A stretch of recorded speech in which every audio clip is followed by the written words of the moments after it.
Et salut à toutes, salut à tous, bienvenue sur N1, votre émission 100% NBA des équipes de The Playoff. Et oui, ça y est, on est dans la dernière ligne droite, dernière ligne droite avant le virage des finales. On arrive sur la finale de conf. Et aujourd'hui, on va pouvoir vous parler des finales de conf, mais également de cette fin de demi-finale de conférence. Et pour en parler aujourd'hui, j'ai pas mes acolytes habituels, j'ai une revenante. Elle revient juste pour que je puisse me moquer d'elle. C'est Anna. Salut Anna. Salut, je suis là j'ai tendu le bâton, j'ai dit ok, je viens, et donc tu vas me taper dessus parce qu'avec tes Knicks qui ont sorti Boston, là, je sens que je vais prendre cher ce soir. Mais non, je suis pas comme ça. Juste que tu es devenu actionnaire chez Kleenex, c'est pas grave. C'est clair, putain. Mais je m'attendais pas du tout à une fin de saison comme ça, quel enfer. On va en reparler parce que avant de, on va faire ça. On va d'abord parler des matchs. On va faire un tour rapide sur ces demi-finales de conf et après on fera les previews. Mais avant, on va vous dire qu'il y a les épisodes de WNBA qui sortent avec notamment Chris, Elliot et Thomas qui vous parlent de la saison WNBA qui vient juste de partir. Donc allez-y, allez jeter un coup d'œil, allez voir ce championnat également. Ce sera avec grand plaisir qu'on vous accueillera sur ce canal, sur le canal N1 NBA. Vous pouvez aller suivre également le Tailgate, toutes les émissions autour du football américain. Le LF est parti. Malheureusement, les Paris Musketeers ont perdu leur premier match contre le champion de titre, le Rhein Fire. On va bientôt les battre. C'est prévu, vous inquiétez pas. Également, toutes les semaines, une émission sur la NFL, sur l'actualité de la NFL. Il se passe toujours des choses dans cette ligue, donc n'hésitez pas. Également, les copains de First Pitch. Toutes les semaines, un épisode sur la saison de baseball. Il est sorti ce lundi de mémoire. Et enfin, toi, Anna, digne représentante également de Warm Up. Avant avant chaque Grand Prix, la présentation du Grand Prix en cours. C'est bien ça ? C'est tout à fait ça. Allez, c'est parti. Est-ce que tu as quelque chose à rajouter là-dessus ? Nous suivre sur les réseaux sociaux, nous suivre sur les applis de podcast, nous mettre 5 étoiles, venir discuter avec nous sur le Discord communautaire. C'est avec grand plaisir qu'on discutera tous ensemble. Allez, comme je l'ai dit, on va d'abord revenir sur ce qui s'est passé du côté des demi-finales de conférence. Toi, Anna, qu'est-ce qui a retenu ton attention ? C'est une perche que tu me tends là ? Non. Non, parce que moi, ce qui retient mon attention, c'est clairement la sortie de Boston. Voilà. Ah, qu'est-ce qu'on peut dire de plus ? Non, en fait, non, c'est pas ça qui a retenu le plus mon attention. C'est plutôt la blessure de Jason Tatum, qui au-delà de synonyme d'élimination des playoffs, c'est aussi synonyme d'une saison qui va être compliquée l'année prochaine. C'est une longue absence et c'est plus ça qui me chiffonne que l'élimination, même si c'est dur à avaler. Ok. Je suis assez d'accord avec toi, dans le sens où le projet qui avait l'air de cruiser, juste avec cette blessure, il y a tout qui est remis en cause parce que il y a extension de contrat qui était signée, il y avait celle de Jaylen Brown l'année d'avant. Ouais. Donc plus de cap. Ouais. On a 200 millions de pénalités. Je sais pas si tu imagines. Luxury tax. Ouais. Plus Lorford qui vieillit, Porzingis courant alternatif, je trouve l'idée qui a joué blessé toute la saison. Alors ouais, il y a plein de choses à savoir sur ces playoffs. Bon, déjà cette année, les Celtics étaient pas. On peut pas dire qu'ils étaient à fond comme Cleveland. Je pense que c'était un peu un rythme où l'idée c'était de monter en puissance pour aller vers les playoffs. Le problème, c'est que depuis mars, Porzingis est malade. Et on ne sait pas exactement ce qu'il a, mais en tout cas, on sait que c'est des problèmes respiratoires qui le mettent aux fraises complètement. Là, on vient d'apprendre que Brown a joué avec un genou un peu foutu en l'air. Ouais, blessure au ménisque. Ouais, exactement. Et donc, on ne sait pas s'il doit y avoir une opération ou quoi. Donc, tu vois, c'est peut-être un projet, mais alors le projet, il a foutu le camp avec ses blessures, si tu veux. Alors, je donne pas d'excuses, hein. C'est une déception que Boston soit sorti à ce niveau-là, clairement. Mais quand tu regardes un peu plus dans les détails, tu comprends un petit peu les raisons du pourquoi. Maintenant, est-ce que ça veut maintenant, et je pense que c'est Derek White qui en parlait en conférence de presse, c'est sûrement la dernière fois qu'on voit l'équipe de Boston Celtics avec cet effectif-là. Bah, forcément, puisque l'effectif était prévu pour faire le back-to-back Ouais. et était prévu également pour faire une saison de plus. Ouais. Guerre au-delà, surtout que maintenant les cycles en NBA sont plutôt 2-3 ans maximum en fenêtre de tir pour avoir le titre.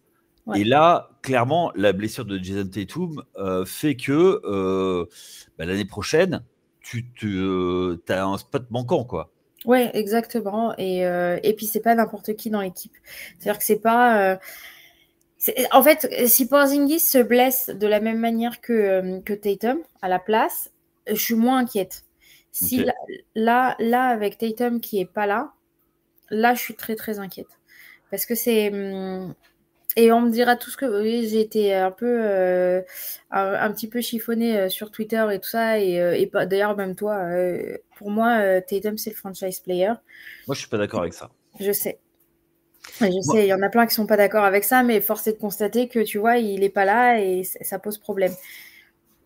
alors, moi, j'ai une théorie sur Boston.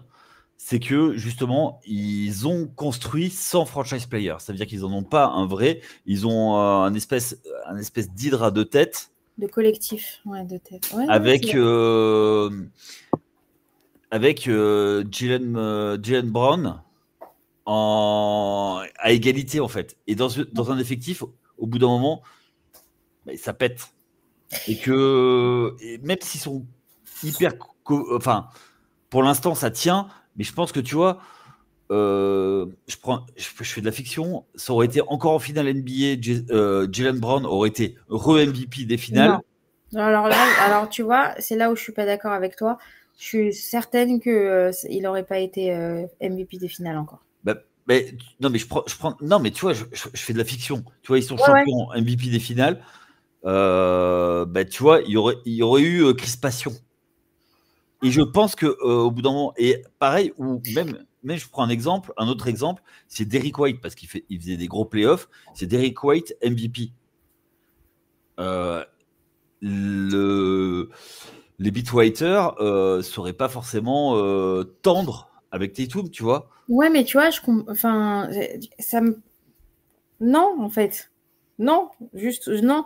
Quand les Warriors, ils ont été champions et qu'on a eu André Iguodala en MVP des finales, puis Kevin Durant ou l'inverse, je sais plus exactement, mais C'est enfin, dans ces c'est cas-là, Ouais, mais Iguodala en premier, ensuite Kevin Durant, bah, désolé, mais j'ai pas entendu grand-chose sur Steph Curry et personne n'a remis en cause son leadership.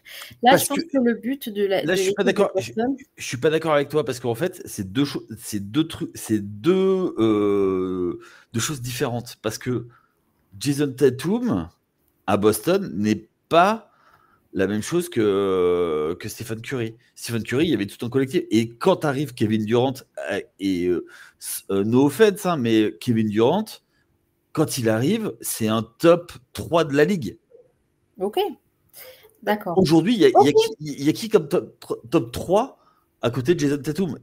Enfin, même Jason Tatum, il est pas top 5 Il NBA. est top 5. Oh, arrête. Il est top 5 dans les. Ah, ça suffit, hein, commence pas. Ben, pour moi, il n'est pas top 5. Ben, il est top 5 il était top 5 dans les calculs. Oui, oui. Ouais, si tu veux, mais pour moi, non. Mais enfin, bon, bref. Ça Ah, mais ça, toi, c'est encore une autre histoire. Bah non, mais je comprends ce que tu dis. Mais je pense que. Alors, tu as raison dans le sens où le collectif de Boston était construit pour être un collectif et pas avoir un franchise player qui sort. Maintenant, dans la considération de joueurs, Ouais. il est clairement sous-entendu ou compris que c'est Jason Tatum le franchise player. Et ça, tout le monde le sait à Boston. Ouais, alors, mais moi, ce que j'ai suivi, et depuis le début de sa carrière, c'est un joueur de 3 cartons et demi, et quand ça doit gagner, il veut la Mamba, il se revendique Mamba mentality, mais quand il faut avoir le dernier ballon, c'est pas lui qui l'a. Je pense que alors j'entends cet argument, mais je pense que c'est vraiment aussi une question d'être réel sur ta manière de te considérer dans le jeu. Si t'es pas dans un bon jour, il vaut mieux pas garder le ballon. Tu vois ce que je veux dire? Il vaut mieux donner le ballon à celui qui est chaud. Je suis d'accord, sauf que Mamba, Kobe, ouais. il faisait 0 sur 24. Il disait non, mais les gars, c'est moi le dernier shoot et je le marque. Et il va le marquer, tu vois. Le 25e, il le marque. Alors, peut-être que j'entends ce que tu dis et je suis d'accord sur ça, mais moi, je vois plus un côté faire valoir le collectif. Et en effet, c'est le côté Mamba mentality, je pense pas qu'il l'est, par contre. Oui, non, mais on est d'accord. C'est pour ça, tu vois. Mais après, je pense que, et ça peut faire l'objet de podcasts, plus chill de définition de franchise player. Je pense que la définition a beaucoup changé. D'ailleurs, c'est pas pour rien que beaucoup de nos comparses disent qu'il y a un GOAT maintenant qui a pris la place du vrai. Mais parce qu'il y a une autre définition avec cette nouvelle génération. Avant, c'était la vraie définition du franchise player, c'était Michael Jordan qui prenait la balle et qui gagnait le match quasiment à lui tout seul, parce qu'il fallait gagner. Tu vois. Et ça fait partie de l'évolution du jeu en lui-même. T'as raison. Ouais, totalement. Donc voilà.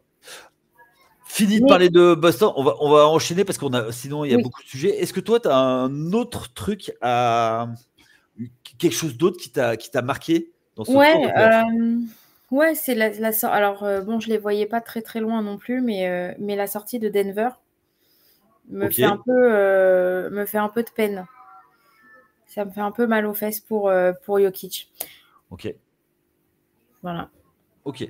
Moi, je trouve qu'ils ont été victimes. Alors déjà, pour moi, du côté de Denver, il y avait plusieurs choses. C'est le changement de coach. Ouais. Une semaine, c'est bizarre. On va savoir des choses. Et à côté de ça, c'est les blessures. Ouais. Comment ça se fait qu'il y ait autant de blessures? Thibodeau se fait railler parce qu'il utilise 6 joueurs. Là, c'est pareil, c'était 6 joueurs. Oui, la différence, c'est que Thibodeau, il utilise les 6 joueurs toute l'année. Oui, ben là, c'est un peu pareil, quoi. Jokic, il jouait je sais pas combien de temps. Ils étaient tous à plus de 35 minutes. 6 joueurs à plus de 35 minutes. C'est énorme. Et sur 89 matchs. Et là, Jokic, tu tiens parce qu'il court à 2 à l'heure. Mais Michael Porter Jr., qui a une épaule dans la boîte à gants. Gordon, qui joue le match 7. Mais j'ai pas compris ça. Et avec l'adducteur pété. Mais tu sais que ça, je suis choquée qu'il ait été aligné.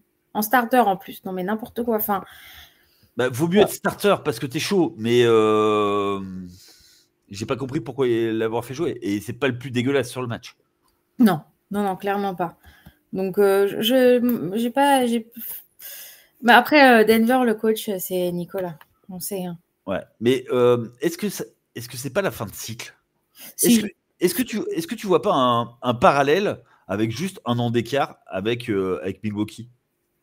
Alors, tu vois, je suis d'accord. Oui, totalement. Et je pense que le Chris Middleton de Denver, ce sera plutôt Jamal Murray.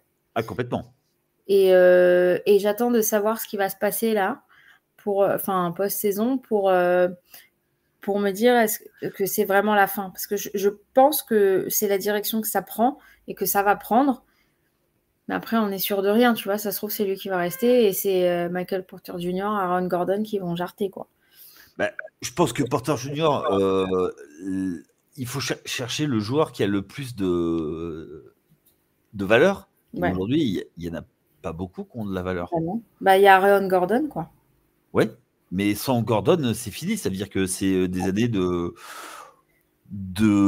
médiocrité parce que Jokic, il est bien gentil, mais il ne peut pas faire tout seul.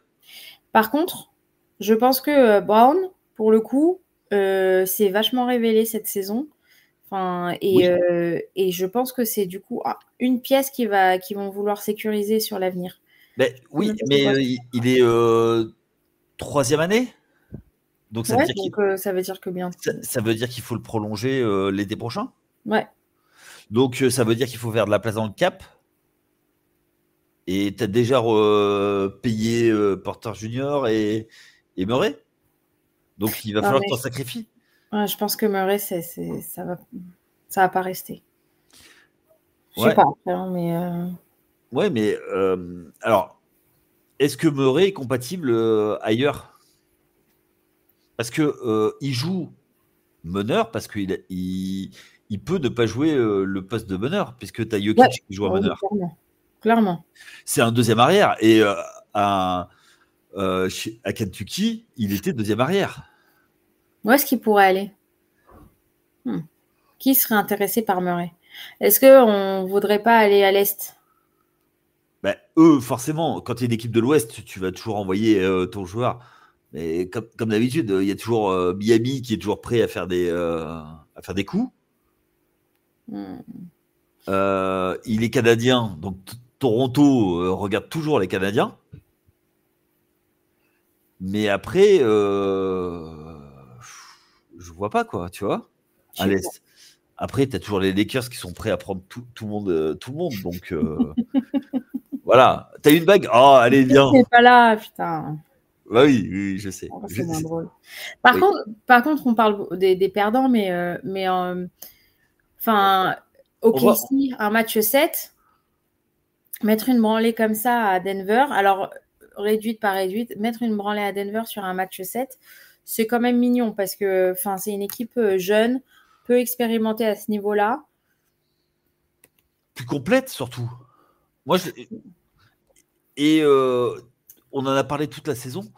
On sous-estime beaucoup leur défense Ouais, parce complètement. que il y a SGA qui est un attaquant de très haut niveau. Donc du coup, on oublie de voir à quel point ça défend. Et je trouve qu'ils ont une construction très différente du reste de la NBA. Et ce qui est, enfin, pas tant que ça, mais on va en reparler dans la deuxième partie, mais quand on va faire les previews. Mais ils ont une construction un peu différente et qui est assez maligne. Ouais. Euh, Minnesota, c'est l'instant, petite dédicace à Raph, je l'avais prédit. Ouais, t'avais prédit.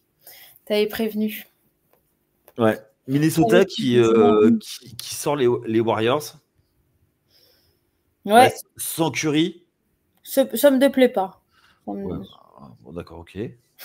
Non, non, non, mais pareil, les Warriors, tu vois quoi? Euh, Tu vois un remodelage? Parce que non, je vois rien du tout à remodeler. Steve Kerr a dit qu'en début de saison prochaine, Draymond Green ne starterait pas au poste de pivot. Ouais, mais il startera pas. Enfin, c'est pas pour autant que je vois un changement outre mesure dans l'effectif. Je vois pas. Enfin, en Toi, tout cas, dans l'effectif majeur. tu vois pas changer les role players, Non. les Kuminga, et tout ça. Enfin, Bon, non, je pense que Kuminga, il va bien rester et il va être bien mis en avant et il va être. Ils veulent le garder absolument, ils veulent le machin, ils veulent le truc. est-ce que ça sent la fin de cycle aussi chez eux? Enfin, même s'ils Ah sont. oui, bah clairement, il a 36 ans, Steph. Il y a un moment, enfin, tu vois, c'est normal, c'est une fin de cycle. En plus, tu as un Butler qui est aussi vieillissant, qui est le playoff Butler. Bon, là, moi, perso, j'ai pas été très impressionnée par ce qu'il nous a fait. Premier tour quand même un peu. Oui, bon, bah mignonnet, quoi. Hein, c'est facile, hein. Quand tu as Steph Curry avec toi, c'est toujours un peu plus facile. Ok, ok. Et on va parler de la grosse désillusion, Cleveland. Oh, mais ça aussi, c'était prévu, dis donc. Ah oui, pareil, je l'avais annoncé. Alors, je sais pas si je l'avais annoncé à l'antenne ou en off. Non, tu l'as annoncé en off. Ça, c'est sûr en off. Oui, c'est sûr. Ah non, tu l'avais dit, je me souviens quand on avait fait une petite preview vite fait des playoffs, tu avais parlé des Cavs qui allaient sortir, qui n'iraient pas en finale. Et donc, train qui arrive à l'heure ou grosse perf d'Indiana? Alors, plusieurs choses. Je pense que Indiana, ça avance très très sous le enfin beaucoup sous le radar, mais ça bosse Ouais. bien et ça bosse dur et eux aussi ils ont une défense qui est difficile et en fait je sais pas pourquoi mais Haliburton est détesté par tout le monde et d'ailleurs par toi aussi non? Ah bah oui, forcément, ah mais lui, je le déteste, oui, depuis les dernières. Il la ramène trop. Tu vois, Oui mais tu vois tu vois, c'est le genre de grand dadé. T'as envie de qui te suive dans une forêt d'écran et tu lui mets un coup de coude pour lui péter une arcade pour que ça envoie sur l'arcade du pivot qui met l'écran, tu vois. Mais typiquement, tu sais, c'est les joueurs, tu sais, tu défends sur eux, t'as envie de les marave. Oui, non, ça, bien sûr. Ça, j'entends et je comprends. Mais, enfin, bon, je sais pas, tout le monde le critique alors que quand il était à Sacramento, tout le monde l'adorait. Ah non. Oh, si. Franchement, Ah bon, je te parle c'était pas. pas unanime, hein, mais enfin, franchement, tout le monde l'adorait quand il était à Mais Sacramento. Eh, pourquoi il tout est le là, monde aime les machin. joueurs de Sacramento. On a pitié pour eux. Ouais, ouais, tu dois avoir raison. T'arrives, et t'imagines, T'as raison. t'es drafté, t'es à Sacramento. Oh. Bah, au moins, il fait beau. Ouais, mais Non, t'as le mais risque de tremblement de terre aussi, hein. bon, bon, de toute façon, c'est amené à disparaître. Mais Ali Burton, c'est un jeu qu'on aime ou qu'on n'aime pas et tout ça, mais enfin, il ramasse quand même tellement de haine que moi, ça me fait plaisir qu'il soit là où il est. Rien que pour ça. Et l'équipe, je trouve qu'elle est plutôt bien, elle est bien ficelée. Je dis pas que c'est du jeu que j'adore regarder, mais putain, il mérite d'être là, quoi. Il Ah, mérite mais d'être là et c'est la deuxième année où ils font une saison solide, des playoffs solides. Franchement, il faut. ça me Ouais, plaît plutôt bien cette histoire ouais, mais ils tombent toujours de sur Nick des Pacers. équipes qui ont des blessés. Ils ont des poupées vaudou, quoi, tu Oui, vois. mais bon, après, tu vois, c'est mignon et tout le monde dit ça, mais les playoffs, c'est aussi une question de gestion de blessure, tu vois. Non, mais Je bien suis sûr. sûre que si Tatum, il n'avait pas été blessé comme ça, bah, la série, elle aurait été retournée. C'est Non, mon non, avis. non, Donc, bon, alors, bon, non, ok, non, alors, non, non, pense ce que non. tu veux, ok. Et Ça- attends, alors là, on va pas revenir là-dessus, mais quand tu choques 2 fois de plus de 20 points sur les 2 premiers matchs, tu mérites pas de passer. En fait, c'est là où est le problème, tu vois. Tatum, il se blesse Mm. au match quoi? Match 5? Ok. Au match 4 au Madison Square Garden. Le match, il est plié et il était déjà plié. Donc, non, c'est les chokes le problème. C'est les 2 matchs perdus à Boston. Mm. Ouais, enfin bref. Mais tout ça pour te dire que de toute façon, les playoffs, c'est aussi une question de blessure, une gestion de blessure. Tu gagnes toujours contre une équipe blessée. À un moment ou à un autre dans les playoffs. Tu gagnes toujours contre une équipe blessée. C'est toujours comme ça. Ouais, mais eux, attends, sur les 4 séries qu'ils ont gagnées en 2 ans, c'est Milwaukee qui est décimé. Mhm. C'est les Knicks décimés. L'année dernière, c'était qui? C'était, je sais même plus qui c'était. Bah, c'était les Knicks aussi, hein. Oui, mais au Au deuxième premier tour. tour. Deuxième tour, deuxième Oui, tour. oui, au premier tour, c'était.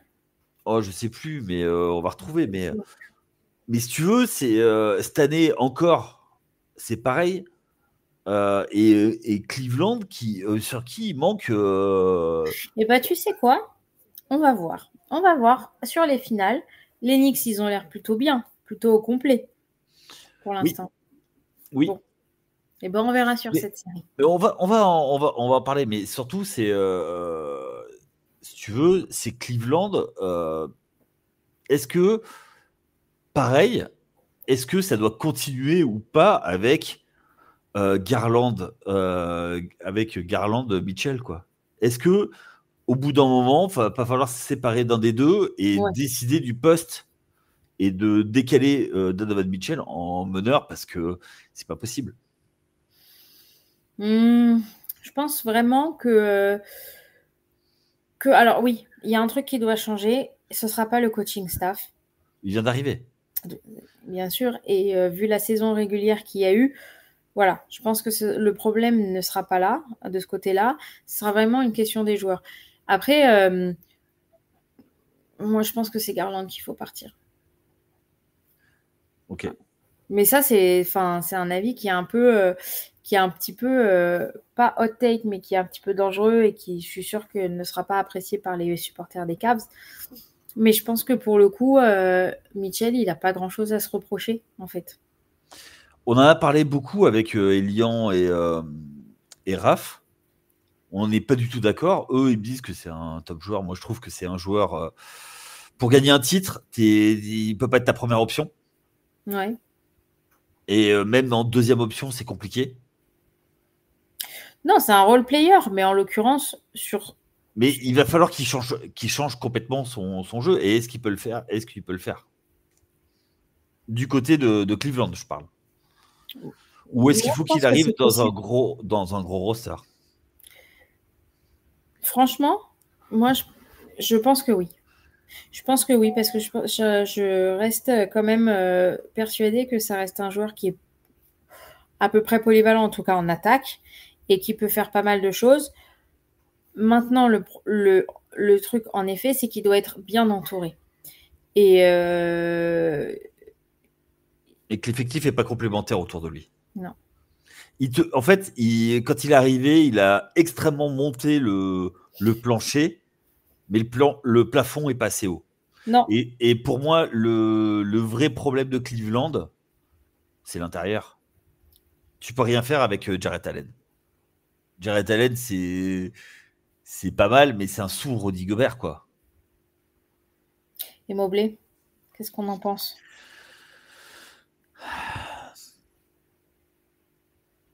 Je pense qu'il lui faut un Golgoth à côté, quelqu'un d'autre à côté. J'aimerais le voir avec quelqu'un de plus qui lui crée de l'espace. Comme qui? Allez, science-fiction. Science-fiction, ça dépend si tu veux jouer avec Mobley en 5 ou si tu le fais jouer en 4. Ah, si tu le fais jouer en 5. Si je le fais jouer en 5, une doublette avec Zion parce qu'il paraîtrait qu'il serait sur le marché. Ah. Oui, mais alors attends. Et c'est un Zion quand même qui doit être un peu plus en forme et qui est un peu plus sérieux. Nouveau challenge. Challenge. Il ira pas manger du poulet de la soft, de la soul food du sud, quoi, tu vois. Ouais. Donc du coup, tu vois, il sera fit. Et puis à Cleveland, il fait tellement froid que tu vois, il va maigrir, quoi. Il devrait courir pour se réchauffer. Exactement. Mais ouais, je pense qu'il y aura des mouvements. Ouais, je pense aussi. Mais clairement, ce sera en termes de joueurs. Après, à voir, c'est quoi les packages que tu peux avoir qui seront bien, tu vois. Ouais. Mais ça ira à l'ouest, pardon. Ouais, je suis d'accord avec toi. Et des équipes qui ont besoin de pivots, il y en a, hein. Il y en a. Moi, je pense à une équipe en l'occurrence. Les Lakers? Ouais. Ouais, mais Jarrett Allen, c'est pas suffisamment clinquant pour eux. Ils prennent Mobley, mais ils prendront pas Jarrett Allen. C'est pas assez. Ouais. Enfin, bon, en tout cas, on a hâte d'être au mois de juillet pour voir les moves et ce qu'ils vont faire. On enchaîne avec la preview des playoffs. Ouais. Tu veux bien? Des finales. Des finales de conf. On va commencer par l'Ouest. Ouais. OKC, qui, donc, on l'a dit, qui a sorti Denver en 7 matchs avec un blowout au dernier match. Grosse ambiance, tout ça. Face aux Wolves, qui étaient pronostiqués par moi-même depuis le mois de février. Donc, je suis assez fier pour une fois que je ne prédis pas quelque chose dans le vent. Toi, qu'est-ce que tu attends de ce match entre le numéro 1 et le numéro 6 déséquilibré sur le papier, mais en vrai? J'attends de la dureté. Tu vois, j'attends de la dureté dans la défense d'OKC. Jusque-là, on est plutôt bien content de ce qu'on voit, mais encore plus, j'attends de voir comment ils vont gérer l'araignée, enfin Anthony Edwards. Ouais. J'attends de voir en fait comment ils vont le bloquer en fait. Moi, c'est ça que j'attends. Et de l'autre côté, j'attends de voir comment Rudy Gobert va être le facteur X de cette série. Ah, complètement. Moi, je trouve que les deux équipes sont hyper miroirs dans Ouais. le sens où c'est deux. Enfin, elles jouent avec des pivots à l'ancienne. Et Rudy Gobert, Hartenstein, Voilà, exactement. J'allais ou te dire. le match-up. Ah, mais j'ai hâte de voir ça. Et J'ai ouais, hâte de voir. parce que Isaiah n'a pas de shoot, mais il s'écarte et va chercher des pick and roll loin Mm. et des end-off super loin. Et Rudy Gobert, ça va le sortir de la raquette. Mais à côté, tu vas avoir un match-up Julius Randle, Chet Holmgren. Naz Reid, il va avoir des minutes, beaucoup Ouais. de minutes. Beaucoup, je pense. Et Gobert va pas pouvoir faire comme il faisait d'habitude, aller chercher les rebonds, Ouais. les rebonds off et les alley-oop. Ouais, exactement. C'est pour ça, je pense qu'il va falloir vraiment voir comment il va être utilisé, Rudy. C'est vraiment pour moi, c'est la clé. Si Rudy fait une bonne série, les Wolves, ils peuvent gagner. Oui, complètement. Après, moi, il y a une chose que je veux voir, c'est est-ce que Anthony Edwards va défendre sur quelle séquence il va défendre sur SGA et est-ce qu'il va vouloir l'éteindre comme il a sorti Papy Libron ou Curry ou tout ça, quoi. En fait, je me dis que c'est vraiment bon. Autant à l'Est, c'est sexy sans être vraiment sexy, mais autant celle-là, j'ai vraiment envie de voir tous les matchs de A à Z. C'est-à-dire que je sens que ça peut aller vraiment en 7 matchs. D'ailleurs, c'est comme ça que je la vois. Je la vois aller en 7 matchs. Tu la vois aller en 7 matchs? Ouais, Moi, au moins 6. Voilà. Ah, Mais 6, oui. Ouais. 6, oui. Ou alors, ce serait vraiment, vraiment énorme que ça se passe pas au-delà. Après, je pense que OKC a laissé de la gomme, mais ils sont jeunes. Ça, ils sont en forme. Alors là, j'ai pas de. Puis ils ont. Ça a tourné, tu vois. Ils ont tourné et je pense qu'ils ont faim, en fait. Je pense que ces deux équipes qui ont tellement faim que même si derrière, même si avant tu as eu une série en 7 matchs, rien à cirer, quoi. Moi, Rien à cirer. moi, sur cette série, il y a un joueur que je veux voir. Savoir si c'est un vrai joueur de match 7. Enfin, ou qui fait gagner ton équipe, un vrai MVP, c'est SGA. Oh, bah ça, franchement, j'attends. En fait, c'est le duel que tu attends. C'est Anthony Edwards, c'est SGA. En fait, c'est l'avenir déjà de la ligue. Hein. Exactement. Et deux, tu dis alors lequel va prendre le dessus sur l'autre? Est-ce qu'on est sur le début d'une grosse rivalité? Ça y ressemble fortement. On sait que Anthony Edwards, c'est ce que les Américains appellent a dog. Tu vois? Ouais, my dog. Hey. Tu vois, c'est un chien de la casse. Il va vraiment vouloir le Ah oui, c'est le bouffer, cas tu de le vois. dire. Et oui, c'est vrai. Mais en plus, hey, pourquoi je dis ça? C'est parce que il vient de Georgia, les Bulldogs. Hein, Ah, et oui, oui, c'est ça toujours faut le dire. réfléchi, tu vois. Et face à SGA, tu vois. Moi, j'ai vraiment envie de voir ce duel et j'ai des doutes sur SGA. Autant, tu vois, sur Moi Anthony aussi. Edwards, j'en ai pas. SGA, le doute, il vient pas de la NBA. Hein. Il vient des JO l'année dernière. Oh putain, tu me lis dans mes pensées. Ouais, parce que, tu vois, c'est lui qui aurait dû faire passer Team Canada et il s'est fait martyriser, quoi. Ouais, il s'est fait bouffer. Alors, Et justement, parce que, excuse-moi, je te coupe, vas-y. justement, parce que ils ont joué l'équipe de France avait joué ultra physique sur lui. Avec, comment il s'appelle, Isaiah Cordier. Et tu vois, il avait défendu tout terrain sur lui. Il avait vraiment fatigué pour remonter la balle. C'était un enfer, c'était un calvaire. Et du côté de Minnesota, Anthony Edwards, il est capable de faire ça, tu vois. Oui, mais alors, je ne sais pas s'il pourra le faire sur toute une série. De le suivre comme un chacal sur tous les ballons, je Mais ne sais pas.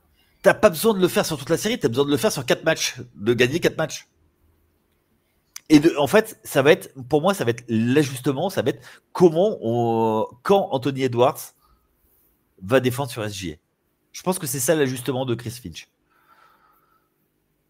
Et quand est-ce que et puis pareil, est-ce que SGA va se défausser et va se cacher, va pas défendre, va défendre, ou alors il va défendre sur Anthony Edwards, et où est-ce que Anthony Edwards va aller chercher les switches pour avoir SGA face à lui, sachant qu'il y a une différence de gabarit.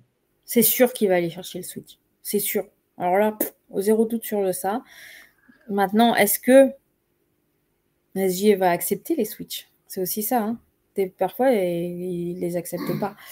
Mais je suis assez d'accord avec toi. Et en fait, ce qui est intéressant, c'est qu'ils ont déjà eu les 7 matchs contre Denver. Je veux voir si SGA, il a le mental pour aller encore chercher. Et c'est pour ça aussi que je veux que ça aille en 7 matchs. Je veux voir si le mec, il est vraiment MVP, quoi. Ouais. Est-ce que tu es capable d'aller chercher le truc? Est-ce que tu es capable d'aller... On parlait de Mamba tout à l'heure. Est-ce que tu es capable d'avoir cette mentalité où tu vas être là, en fait? Et c'est toi qui vas prendre les trucs, tes responsabilités. Et c'est toi qui vas emmener l'équipe de A à Z. Et alors, je pense qu'il en a largement la capacité. Est-ce que c'est ce qui va se passer? J'ai envie de voir. J'ai très, très envie de voir. Les ajustements défensifs vont être magnifiques. Ça va être un truc, mais en effet de chien de la casse. Ils vont avoir la rage dans les dents. Enfin, genre, Ouais. ça va être assez... et c'est le basket comme on aime, en fait, finalement. C'est ça. Là, j'ai l'impression que, tu vois, ça va être une vraie série qui va jouer beaucoup sur demi-terrain. Ouais. Oh oui, pas de jeu en transition. Ça, c'est... Enfin, ou alors très peu, quoi. Et il y aura du jeu rapide uniquement sur les ballons gagnés en défense. En fait, les interceptions, ouais. et que le but, ça va être de bloquer. Avec des Factor X, on a vu le Factor X Caruso. Ah oui. Mais sauf que là, il n'aura pas un grand à défendre. Donc, je pense qu'il sera, tu vois, sur les. Je pense que, tu vois, c'est pas lui qui va défendre sur Randle, par exemple. Non. Alors, c'est bien que tu me dises ça parce que je pense que ça va être aussi une série où il va falloir voir Chet Holmgren en forme. Où il va y avoir besoin qu'il soit là et qu'il soit présent. Parce que je trouve qu'il est un petit peu en deçà sur ses playoffs. Et là, c'est le moment où il va falloir commencer à appuyer sur l'accélérateur. Faut pas oublier que c'est un deuxième année. Il est jeune. C'est pas son équipe. Mais je pense qu'en plus, ce qui va peut-être favoriser OKC, c'est que contrairement à Denver, Minnesota va pas utiliser la zone ou très peu. Et je trouve que, tu vois, un Chet Holmgren avec Isaiah Hartenstein, ils étaient très intéressants sur la relation poste-haut, poste-bas. Ouais. Sur l'espèce de 2-1-2 de dimanche matin, comme dirait Jacques Monclar. Tu vois, j'ai trouvé que dès qu'il arrivait à le trouver, Chet Holmgren, il arrivait très bien à trouver Hartenstein et inversement. Ils jouent très bien tous les deux. Ouais, très très bien. Et je pense que, tu vois, c'est peut-être le futur de la NBA, ça, justement. Des joueurs en duo? Ouais, les duos intérieurs. Parce qu'avant, tu sais, on avait un poste 4, un poste 5, tu donnais la balle au poste 5 qui jouait son post-up. Et puis, puis après, tu avais alternativement. Maintenant, ils jouent beaucoup plus ensemble. Ouais, c'est vrai. Et après, même sur les pick and roll, tu vois, ils font au lieu de rouler vers le cercle, ils s'arrêtent, ce qu'on appelle le short roll, et ils jouent, ils vont attirer l'aide et notamment des intérieurs. Donc du coup, ça libère des espaces, tu vois. Je trouve que c'est plutôt intéressant. Et eux, ils ont cette capacité à jouer tous les deux. Et justement, je parlais de Randle, ils vont peut-être avoir justement l'opportunité d'appuyer sur la défense de Randle du côté de OKC. C'est peut-être ça aussi le point faible des Wolves. Hein. Pardon, mais... Ouais, mais regarde, Randle, il fait des très bons playoffs jusque-là. Oui, je dis pas, mais enfin, je sais pas. Et puis, va y avoir le DiVincenzo Game. C'est écrit. C'est écrit que Dante va vouloir va sortir de sa boîte. Ça me paraît très légitime de dire ça. Il y a un match où ça va être lui, il y a un match où Ça ça va va être. arroser. Hein. Ah oui. Du côté de Minnesota, oui. Oh oui, Oui. ça va bien arroser. Hein. D'ailleurs, donc toi, tu mets qui sortir de cette série? Et ben je mets les. Alors bon, tu veux pas le savoir parce que je porte malheur un peu, mais je pense que Minnesota va gagner. En 7? Ils Ouais. vont gagner le match 7 à OKC? Ouais. Parce que tu imagines le narratif en fait de ça, d'Anthony Edwards qui va gagner un match 7 à OKC. Oh là là, c'est magnifique, moi je veux voir ça. Ben là, ça veut dire qu'il met sa Timberland sur la ligue. Hein. Il dit maintenant c'est moi, tu vois. Ah oui, oui. Ben, c'est ce qu'il cherche à faire en fait. C'est ce qu'il cherche à faire depuis qu'il est rentré chez Team USA d'ailleurs. Enfin, Même depuis avant. plusieurs années, ouais. Mais Moi, je ça trouve a que. été clair depuis Team USA, depuis la Coupe du Monde. Et je le vois. En fait, alors, encore une fois, on Est-ce que parlait tu as de la vu fondamentalité avant. Là, je pense qu'on y est. Ah Là, oui. là, on l'a. Ah, lui, il est même encore plus. Il est Michael Jordan, lui, je crois. Ouais, de toute façon, c'est le fils caché. Oui, c'est ça. Et est-ce que tu as vu, justement, dans le documentaire sur Netflix, comment il parle à Barack Obama? Alors, oui. Oui. Non, mais C'est très drôle. Et le gamin, quoi. Pas impressionné, hein. Rien à foutre. Oui, c'est ça. C'est le voisin. Hein. Ouais, C'est c'est ça. ça. Mais en fait, c'est ça qui me fait dire. Tu vois, on parlait donc de SGA et de sa capacité, tu vois, à sortir du bois. Je pense que là, Edwards, il est très loin du bois. Et s'il y a bien un truc qui peut le chauffer, c'est d'aller au match 7 à OKC et de taper le shoot de la gagne. Enfin, plus ou moins, quoi. Tu vois, je parle dans un très gros scénario. Mais je le vois bien faire un truc comme ça. C'est tout à fait Anthony Edwards-esque. Ouais, je suis assez d'accord avec toi. Et moi, en fait, c'est ça qui me hype chez les Wolves depuis maintenant 2-3 mois. Mm. C'est ça, en fait. Mais voilà, je suis monté dans le wagon Anthony Edwards, quoi, tu vois. Alors, moi, ça dépend des jours. Il y a des jours où j'y suis, il y a des jours où il m'énerve. Oui, mais comme tous les joueurs. Mais lui, enfin, si tu veux, moi, la mentalité, enfin, j'hallucine, quoi, tu vois. Bah, en fait, il a peur de rien. Mais c'est ça qu'on aime. Moi, c'est ça. Ouais. Le mec, il a le feu au cul, quoi. Encore Mais une fois, littéralement. ouais, mais Mais là, tu vois, j'ai l'impression d'avoir un duel, le bien, le mal, tu vois, là. C'est le gentil SGA, le Canadien, bien propre sur lui, et ben, le gars qui est sans foi ni loi, tu vois. ouais, mais Tu me dis qu'il, enfin, voilà. après, je pense que SGA, il a aussi ce côté un petit peu pas bad boy parce que c'est pas un bad boy, mais tu vois où il peut être un peu insolent comme ça. Ouais. Mais c'est vrai que en termes de personnalité, c'est vrai qu'Anthony Edwards c'est beaucoup plus polarisant. Mais c'est aussi ce qui me permet de voir que le mec il a tellement peur de rien qu'il va aller tout droit quoi. Il va pas à mes yeux. Alors, il va arroser. Hein. Il y a des matchs où il va passer au travers. Mais Ça fait partie de son jeu. ça fait partie du jeu. Mais je suis quasiment convaincue que c'est eux qui vont gagner. Ok. Mais Ça toi marche. aussi, je pense que tu es sur ça, mais tu es sur quel score? Moi, je suis sur un 4-2. Ah ouais, tu vois. Moi, je suis sur un 4-2 parce que je pense que il peut y avoir un partout à l'issue des 2 premiers matchs, deux partout, et il gagne à OKC, il gagne chez eux. Ok. Tu vois, je vois un truc comme ça.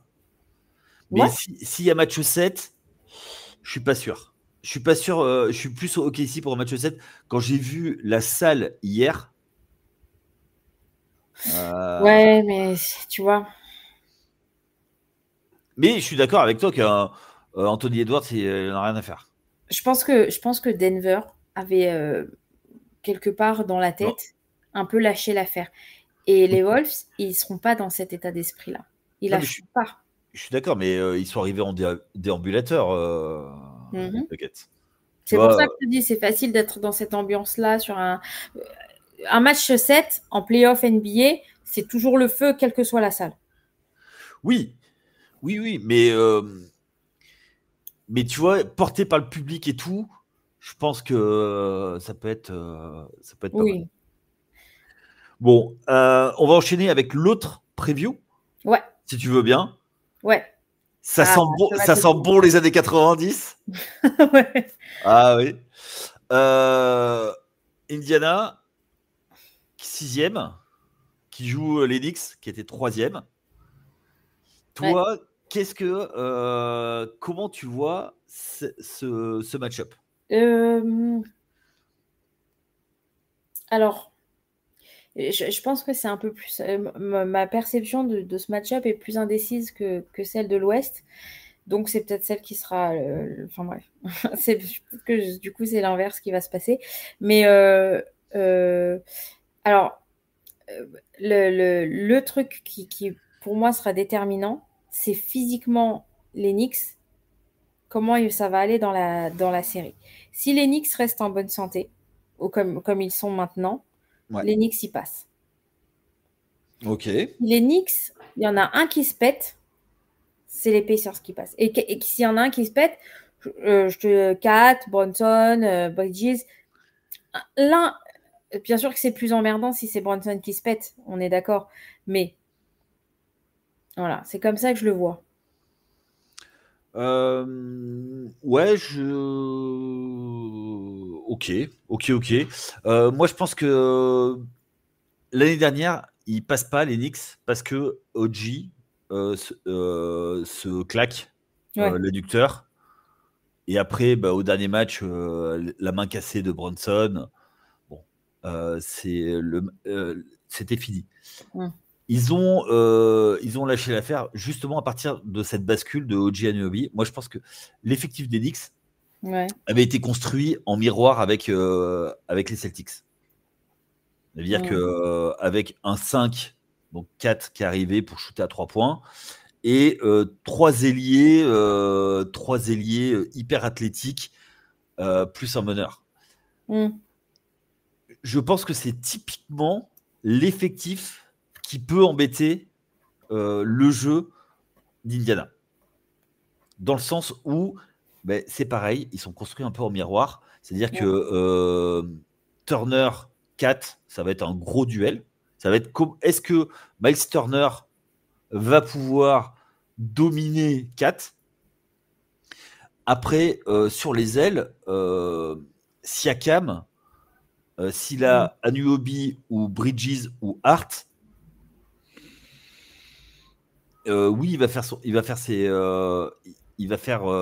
son taf, Siakam, on le sait, hein, Ouais, oui, c'est régulier. ce sera 25 points, 10 rebonds. Mm. Est-ce que ça pourra faire passer le step au-dessus? Je ne sais pas. Et après, sans faire offense aux autres joueurs,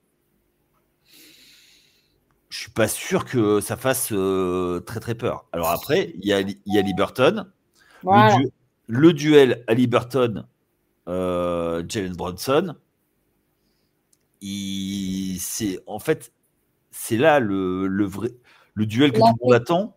Mais pour moi, le vrai duel, c'est est-ce que Miles Bridges peut embêter 4? hein? Pour moi, c'est Miles Bridges, tu nous as fait un. Miles Turner, pardon. Ouais. C'est Miles, Alors, ouais. pour moi, c'est ce match-up. Parce que Ali Burton ne pourra pas défendre Non. sur Bronson. Il Non. le sait, ça n'intéresse pas la défense. Et donc, Bronson ne défendra pas non plus sur Ali Burton. Ce sera ou OG Anunoby ou Michael Bridges. Alors, je suis assez d'accord avec toi. Je pense que Jalen Brunson est de toute manière indéfendable. Complètement. Il fait des playoffs. Enfin, laisse tomber la série sur Boston. Enfin, il n'y a rien à dire, quoi. T'as envie de pleurer Ouais. quand t'es l'équipe en face. Donc, je pense que Brunson, tu peux essayer de ralentir, mais tu pourras jamais le stopper. Je pense que Kat, alors, depuis qu'il est au Knicks, je trouve qu'il a vachement changé d'attitude. Il est pas, c'est pas un chat, tu vois. C'est devenu un lion. Et donc ça, je pense que c'est la New York mentality. Et je suis sûre, que sur le match-up avec Miles Turner, c'est Kat qui va en sortir vainqueur sur la majorité des matchs. J'en suis sûre. Ok. Par contre, je pense que Siakam va aussi monter son niveau.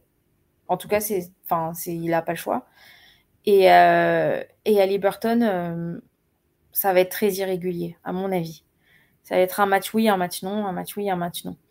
Et donc, en fait, ça sera la clé du truc, ce sera la capacité des Pacers à rendre Jalen Brunson très seul. Tu vois ce que je veux dire?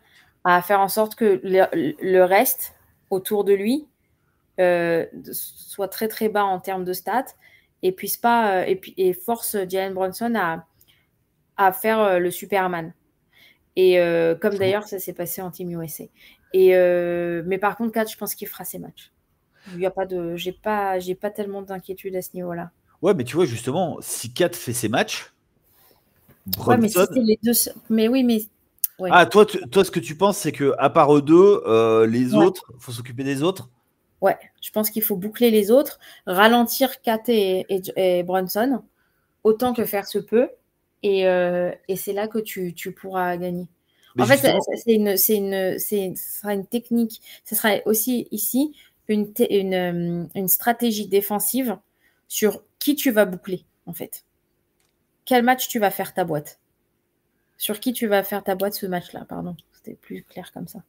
ouais, sauf que cette année, ils ont du côté des Knicks, je vais pas dire mes Knicks, hein, mais tu as récupéré Michael Bridges et sur les ailes, ben, en fait, comment tu fais? Parce que si Michael Bridges n'est pas là, c'est Anunoby, et c'est rare que les deux en même temps, ou alors Josh Hart, tu vois.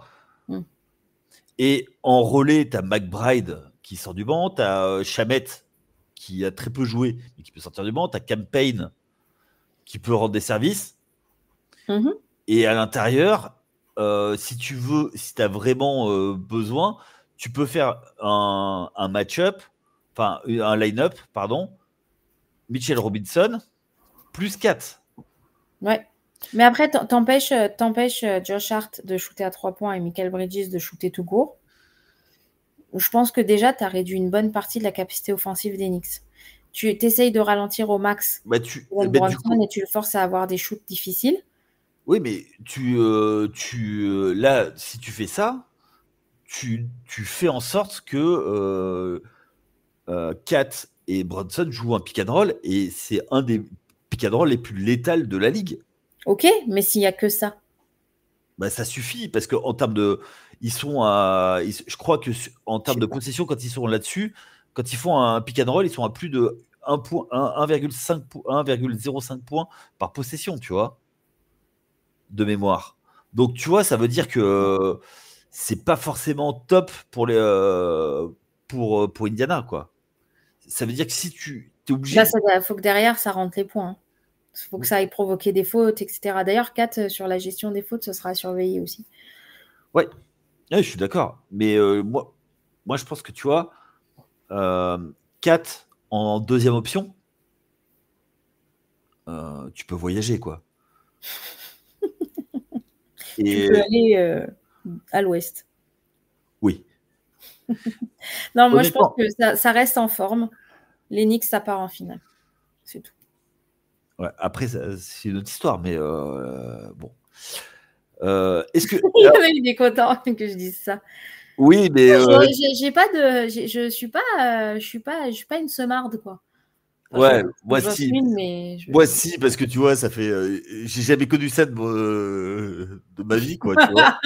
Si, je les ai vus en finale NBA 2 fois, hein, mais parce que moi, je suis né dans les années 60, enfin fin des années 70, donc tu vois, je les ai vus. Et je suis fan des Knicks depuis cette époque-là, quoi, tu vois. Donc j'ai connu toutes les années de galère, donc je me dis, il va y avoir un truc qui va nous tomber dessus. obligé. Ouais, bien sûr, je comprends. Mais c'est normal de penser comme ça. Je te le dis encore une fois, l'effectif, il reste à peu près en forme. On y va tout droit. Oui. Mais après, bon. Enfin, tout droit. T'as compris, quoi. Oui, j'ai compris. Moi, je trouve que en fait, il y a beaucoup d'atouts. Et je pense que cette série, ça va être tout l'un ou tout l'autre. Ou c'est un blow, enfin, c'est un sweep ou un gentleman sweep, tu vois. Ou alors, c'est un guerre de tranchées. Alors là, je pense que ce sera plutôt une guerre de tranchées pour le coup. Ouais. Et je pense que et là, cette année, tu vois, alors même si nous, en tant que connaisseurs, c'est ça, mais il y a un seul gros marché réellement. Mais en termes d'intensité, je pense qu'on va avoir notre lot, tu vois. Nous qui sommes fans de basket, qui regardons, là, on va en avoir pour notre argent, tu vois. Ah oui, complet. Oh, moi, je suis peut-être un petit peu moins enthousiaste sur l'Est, mais clairement, je suis à moins, tu vois, mais vraiment, je suis très, très, très, très, très, très contente de ces playoffs. Enfin, en plus, déjà jusque-là, on a eu à boire et à manger. Franchement, c'était sympa. Ouais, même au premier tour, tu vois, il y a eu des matchs accrochés. Ouais. Même si, tu vois, il y a eu quelques sweeps. Ouais. On est plutôt bien. Hein. Franchement, c'est pas mal. Hein. Je suis agréablement surprise en fait de la qualité de ces playoffs. Je m'attendais pas à beaucoup de choses, mais Et alors tu vois, la franchement, semaine dernière, on a parlé. Moi, je trouve que même on en a parlé un peu la semaine dernière en ton absence, ouais. parce qu'on avait besoin d'un peu de technique, de tactique, un peu Ah de oui. haute volée. Avec moi. On a parlé de beaucoup de zones cette année. Ouais. Plus de zones, tu vois, sur des possessions. Tu vois, et je trouve qu'il y a une diversité dans le jeu. Alors aujourd'hui, c'est surtout des équipes qui ne jouent pas à la zone, justement, qui sont en finale et qui vont aller au duel, qui vont chercher les duels vraiment sur de l'homme à homme. Mais je trouve que, tu vois, effectivement, il y a beaucoup de choses. Et dès le premier tour, il y avait beaucoup d'électricité dans l'air, il y avait beaucoup d'adrénaline, c'était beaucoup haché, il y a eu beaucoup de. Comment dire, d'accro. Et je pense que là, tu vois, sur les finales de conf, moi, ça m'étonnerait pas qu'il y ait encore une fois, des accros avec enfin, tu vois, avec où ça se parle un peu mal, quoi, tu vois. Bon, on a parlé des coutumiers du fait, hein, Anthony Edwards, mais du côté de New York, je pense que tu vois, ça va être aussi très intense parce qu'il y a une revanche à prendre sur l'année dernière. Juste une petite chose. Est-ce que toi, tu as vu le public new-yorkais devant le Madison Square Garden? Qu'est-ce que tu en as pensé? Empêcher le bus de passer? Entre autres, mais le bordel que c'était. 1 million dans la Oh rue. oui, il est dans la rue, ouais. Ouais, clairement. En fait, je pense que quand tu as des fans comme ça, t'es transporté, en fait, t'es transcendé. Et ça va être dur pour les Pacers. Ça va être très, très dur parce que quand tu as une équipe qui... je sais pas, tu vois. Genre, franchement, quand tu as des fans comme ça, tu peux pas perdre, en fait. Ouais. Tu peux pas. Mais c'était impressionnant, hein, ces défilés comme ça, là, dans New York. C'est beau, tu vois, c'est beau. Ouais. Clairement. Et c'est qu'une demi-finale de conf qui passe. Oui, alors voilà, tu vois, c'est ça aussi, c'est que, c'est une demi-finale de conf, les gars. Mais ça C'est faisait. pas, vous n'êtes pas champion NBA. Alors, je comprends que ça fait longtemps, les Ça Knicks, fait machin, 25 ans. 25 ans. ils ont attendu longtemps et tout ce que tu veux, tout. Mais un peu d'humilité, c'est pas gagné. Mais non, mais attends, c'est toi qui dis ça, toi la bostonienne. Mais attends, vous avez breveté la non-humilité quand même. Ouais, je sais, mais c'est pas grave. Tu vois, Red Auerbach qui allumait son cigare avant même la fin des matchs, quoi. Ouais. Non, bah voilà, ah oui. Et après, tu vas me parler d'humilité, quoi. Non, putain. Tu peux pas me dire ça. Tu peux pas me dire ça. Non. Non, mais alors, tu sais quoi? J'ai breveté la mauvaise foi. Tu me dois des royalties. C'est moi la mauvaise foi, c'est pas toi. Non, mais tu peux pas Non, mais parce qu'en fait, tu vois, on aurait dit. Mais c'est ça que j'aime pas trop, tu vois. C'est toujours quand on s'emballe comme ça et machin. Je comprends l'enthousiasme. Je comprends que ça fait longtemps. Mais les gars, vous avez encore des matchs à gagner. Tu vois? C'est les supporters. Les joueurs, ils mais savent. Vous n'êtes pas champion. Vous n'êtes même pas en finale NBA encore. Donc. Mais attends, t'imagines. Maintenant, si tu arrives en finale NBA et si tu gagnes le titre. Je donne pas cher du MSG ou de l'Empire State Building, il va être envahi le truc. Ah ben tu vois. Ah ben là là c'est un truc de fou. Hein. Alors déjà, j'annonce, je fais le tour du périph' tout nu. Hein. Ah, ok. Et ben tu vois. Voilà, je l'ai annoncé, mais bon, je prends pas trop de risques. Tu vois, j'ai une chance sur 4. Mais non, mais de toute façon, il y a toujours un truc contre les Knicks, tu vois. En 99, c'est le début, le premier titre des Spurs. Et puis, c'est surtout la blessure sans la blessure de Pat Ewing. Tu vois, Duncan et Robinson, ils font pas la chanson tout le match, quoi, tu vois. T'avais Larry Johnson qui jouait avec le dos pété. Enfin, voilà, quoi. Enfin, bon, bref. De toute façon, si les Knicks vont en finale, je vous ressortirai toutes mes mémoires, tout ce que. Si les Knicks vont en finale et gagnent le titre, tu es tenu sur le périph'. N'oublie pas. Exactement. Oui. C'est enregistré. Oui, c'est ça. Mais bon, je prends pas trop de risques. Et bien sûr, c'est comme ça qu'on va conclure. Anna, merci pour cette un peu plus d'une heure. Ouais. Où on a. Super. Exactement. Et c'est toujours bien quand il n'y a pas Chris. Ah, il va être content de cette dédicace, dis donc. Mais non, c'est des plaisanteries. On attend Chris avec impatience, justement, pour qu'il revienne. Ouais. D'ici la fin de semaine, il y aura un deuxième podcast avec Raph et Elian, certainement, où on débriefera de ses premiers matchs de finale de conf. Et d'ici là, on vous souhaite une bonne journée si vous nous écoutez en journée, une bonne soirée si vous nous écoutez en soirée. Allez, à très vite. Ciao!